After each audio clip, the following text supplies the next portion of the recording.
There's a theology to fishing, a quiet faith. You make your offerings of bait and lure to the deep, and you wait. You wait for a sign, a tug on the line that is a prayer answered. The water is a veil, and beneath it lies a world as alien and unexplored as any distant galaxy. We skim its surface, we probe its depths with our lines, but we never truly know it. We respect its power, its storms, and its currents, but we often forget its age. These lakes, these rivers, these oceans, they are ancient. They have seen epochs rise and fall. They have swallowed forests and cities, and they hold the bones of creatures beyond our imagining. And they have long, long memories. For most, a fishing trip is an escape, a return to simplicity. But for a few, it becomes a terrifying lesson, a reminder that when you reach into the dark, something from the dark might just reach back. These are 3 accounts from the edge of the water, from those whose lines connected them not to a fish, but to a nightmare. 3 scary true fishing horror stories. Story 1. What followed the boat home. My name is Jake, and my family has lived on the shores of Lake Superior for 4 generations. We are people of the water. We know her tantrums and her tranquil moods. We call her Jichigumi, and we speak of her with a capital H. But what happened on a still, cold day in late October that tested everything I thought I knew? My friend Mike and I were chasing lake trout in a place the charts call Whiskey Bay. But the old commercial fishermen, the ones with the ghosts in their eyes, they call it the graveyard. It's a deep, fjord-like cut in the coastline where the bottom plummets to over 500 feet. The wrecks of a dozen ships, from schooners to a modern freighter, litter the abyss below. The air was preternaturally still. The surface of the lake was a sheet of obsidian, perfectly reflecting the gray, featureless sky. It was so quiet we could hear the blood pulsing in our ears. The fishing was dead, not a nibble, not a mark on the fish finder. It was as if all life had fled the area. It was Mike who broke the silence, his voice unnaturally loud. Jake, the downrigger. I looked. The cable for our downrigger, a 10-pound cannonball we send down to get our lures deep, was vibrating. Not the usual hum, but a jerky, irregular twitch. The digital depth readout was going haywire, flickering between 220 feet and random, impossible numbers. The ball was caught on something. Damn it, I muttered. Snagging bottom out here meant lost gear and a long, tedious retrieval. We started the slow process of winching it up. But the resistance was wrong. It wasn't the hard, grating jerk of rock.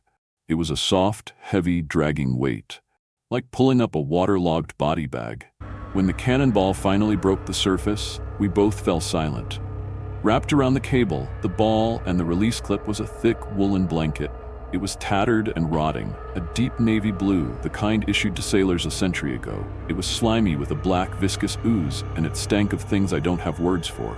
A mix of deep-water decay, rust, and a cloying sweet foulness that made our eyes water. Tangled in the wool were strands of what looked like long, dark human hair. A primal fear, cold and sharp, pierced my chest. Without a word, Mike leaned over with a fillet knife and sawed at the fabric until it came free. It sank back into the depths with a sickening slurp. We looked at each other, a silent agreement passing between us. We're leaving, now. I turned the key and gunned the 150 horsepower outboard. The boat roared to life, shattering the silence. As we planed off, heading for the open lake, I chanced to look back at our wake, and my heart stopped. There was a shape in the water, a pale, shimmering distortion about 6 feet long, just beneath the surface, perfectly centered in our frothing wake. It wasn't a log. It wasn't a fish. It had the vague, blurred outline of a human form, but elongated and wrong, and it was keeping pace with us, effortlessly. "Mike," I croaked, pointing a trembling finger. He saw it. The color drained from his face. "What in God's name is that?" I pushed the throttle to the wall. The boat surged, the bow lifting. We were doing 30, then 40 knots. The shape didn't fall behind. It didn't swim. It was just there, tethered to us. A ghostly after-image burned into our wake. It followed us for a full 2 miles, a silent, patient, and utterly terrifying escort. When the familiar sight of the marina appeared, I've never been so relieved in my life. We slid into our slip, our hands shaking so violently we could barely tie the lines. We scrambled onto the solid, blessed wood of the dock and stared back at the mouth of the harbor. The shape was gone. We stood there, breathing heavily, trying to laugh it off, to rationalize. A large sturgeon, maybe. A trick of the light on a bubble of methane. That's when old Carl, the marina master, emerged from his shack, a mug of coffee in his hand. He'd been on this lake for 70 years. He took one look at our ashen faces and our empty fish box, and his own smile vanished. "You boys been out to the graveyard, didn't ya?" he said, his voice low and gravelly. We just nodded, mute. He sighed, a sound of profound weariness. "Aye, the followers. You dragged the bottom, stirred one up. They're the ones who went down with the ships. They get attached to the warmth, to the life. They latch onto a boat, thinking maybe, just maybe, this time they'll make it back to shore." He pointed a gnarled arthritic finger at the swim platform at the back of our boat. "But they can't. They can never set foot on land again. They can only watch." We followed his gaze. There, on the white fiberglass, were two perfect, wet footprints. They were barefoot, long and slender, with an unnaturally high arch. The water was still beating on them. They were facing the dock, as if someone had stood there watching us flee to safety, before reluctantly sliding back into the cold, forgiving dark. We never spoke of it again. We never fished the graveyard. And to this day, I cannot look at my own wake without a cold knot of fear tightening in my gut. Story 2. The thing in the weeds. Not all monsters live in the abyss. Some prefer the stagnant, sun-dappled shallows, where the water is warm and the shadows are thick. This story comes from a man named Mark, who just wanted a perfect day on the water with his 10-year-old son, Timmy. They were on the slow, meandering Willow River, a waterway choked with lily pads, fallen logs, and vast fields of coontail moss. It was a bass fisherman's paradise, a place of beauty and tranquility. Timmy was buzzing with excitement, casting his little spinnerbait with all the concentration a 10-year-old can muster. He got a bite almost immediately, a powerful, jarring strike. "Dad, I got a monster," he yelled, his rod bent into a violent U-shape. Mark grinned, ready with the net, but his grin faded as he watched the fight. This wasn't the acrobatic, head-shaking struggle of a largemouth bass. This was a slow, sullen, deep-throated pull. It felt less like a fish and more like trying to reel in a water-soaked backpack filled with sand. There was no life in it, only dead, stubborn weight. After a long, muscle-straining battle, Mark slid the net under the water and scooped up his son's prize. As he lifted it into the boat, the smell hit them first. It was the gag-inducing, sweet-rotten stench of advanced decay. It was a northern pike, a giant easily over 40 inches long, but it was dead. Bloated, its belly taut and pale. Its eyes were milk-white orbs and its once fierce jaws hung slack, revealing needle-like teeth amidst peeling, fungus-covered skin. It was a horror show. "You, cut it off, Dad. It's disgusting," Timmy cried, recoiling.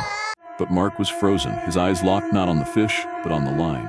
Wrapped tightly around the pike's gills and body wasn't just Timmy's fresh monofilament.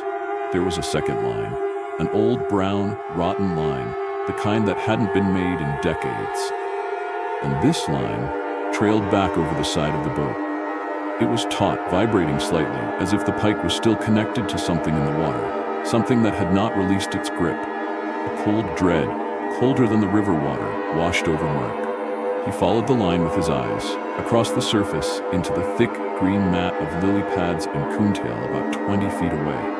The line disappeared into a dark, still pocket of water, a small clearing in the vegetative jungle. And that's when he saw it. A hand, a human hand, pale and waxy as a candle, resting palm up on the muddy bottom. It was impossibly clean, almost pristine, save for the silt under its fingernails. The fingers were slightly curled, as if in a relaxed state. And the rotten fishing line was tied in a crude, granny-style knot around its bloated wrist. The world seemed to shrink to that single horrifying image. The dead pike, the taut line, the waiting hand. Mark's mind screamed. He dropped his own expensive rod. It clattered on the aluminum floor of the boat. With a hand he could barely control, he sawed through Timmy's line with his pocket knife. He didn't speak. He couldn't.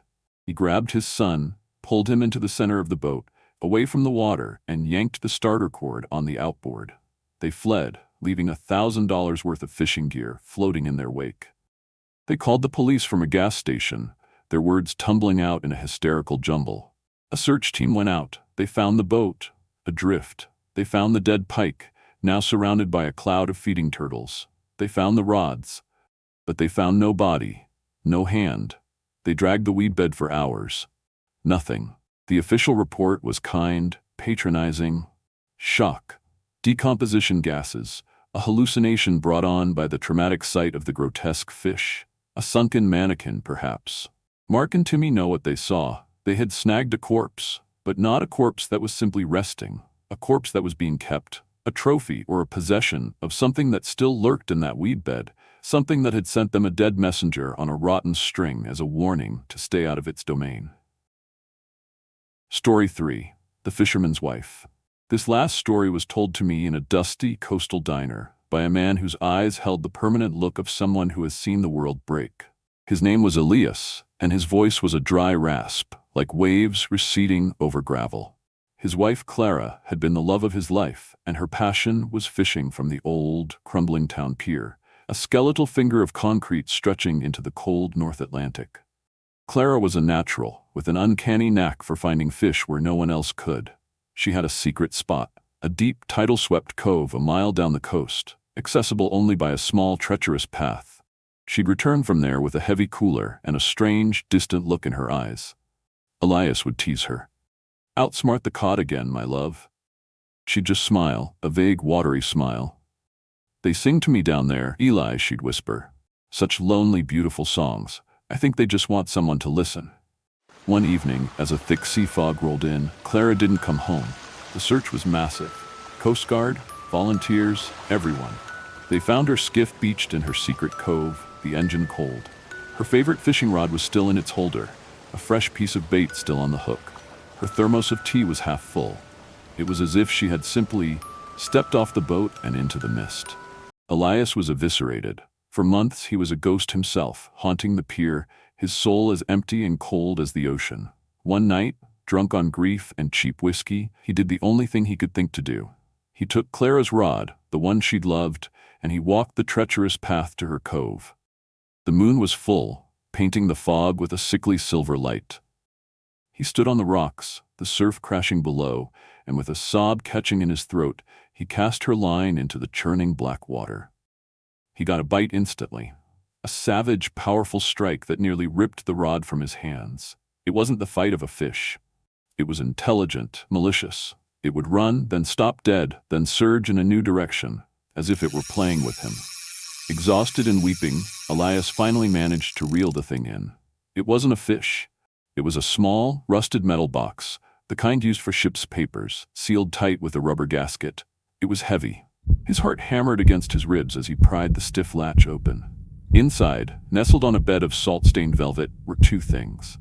On top, gleaming in the moonlight, was Clara's wedding band, and beneath it, resting in a shallow indentation, was a single human eyeball. It was impossibly fresh, the iris a familiar, beautiful shade of hazel green he had gazed into for 40 years. It was soft, still pliable, and it was staring directly up at him, wide with what he could only describe as a kind of ecstatic terror. Elias's mind broke. He screamed, a raw, animal sound, and hurled the box back into the sea.